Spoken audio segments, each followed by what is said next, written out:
حضرت عمر فاروق رضی اللہ تعالیٰ عنہ کا عدل و انصاف۔ حضرت شعبی رحمۃ اللہ علیہ کہتے ہیں، حضرت عمر اور حضرت ابی بن کعب رضی اللہ تعالیٰ عنہ کے درمیان کھجور کے ایک درخت کے بارے میں جھگڑا ہو گیا۔ حضرت عمر رضی اللہ تعالیٰ عنہ نے فرمایا، آؤ ہم آپس کے فیصلے کے لیے کسی کو ثالث مقرر کر لیتے ہیں۔ چنانچہ ان دونوں حضرات نے حضرت زید بن ثابت رضی اللہ تعالیٰ عنہ کو اپنا ثالث بنا لیا۔ یہ دونوں حضرات حضرت زید رضی اللہ تعالیٰ عنہ کے پاس گئے اور حضرت عمر رضی اللہ تعالیٰ عنہ نے فرمایا، ہم آپ کے پاس اس لیے آئے ہیں تاکہ آپ ہمارے درمیان فیصلہ کر دیں، اور امیر المؤمنین ہو کر میں خود آپ کے پاس اس لیے آیا ہوں کیونکہ قاعدہ یہ ہے کہ فیصلہ کروانے والے خود ثالث کے گھر آیا کرتے ہیں۔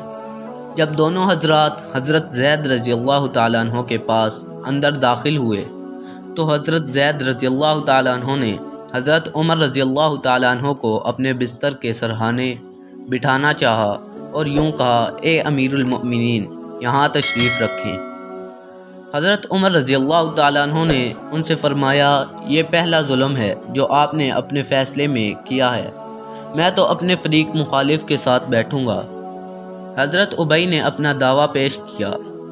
جس کا حضرت عمر رضی اللہ تعالیٰ عنہ نے انکار کیا۔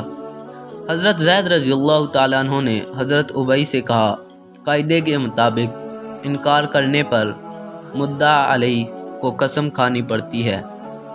لیکن میں آپ سے درخواست کرتا ہوں کہ آپ امیر المؤمنین کو قسم کھانے کی زحمت نہ دیں، اور میں امیر المؤمنین کے علاوہ کسی اور کے لیے یہ درخواست نہیں کر سکتا۔ حضرت عمر رضی اللہ تعالیٰ عنہ نے اس رعایت کو قبول نہ کیا بلکہ قسم کھائی، اور انہوں نے قسم کھا کر کہا، حضرت زید رضی اللہ تعالیٰ عنہ صحیح قاضی تب بن سکتے ہیں جب کہ ان کے نزدیک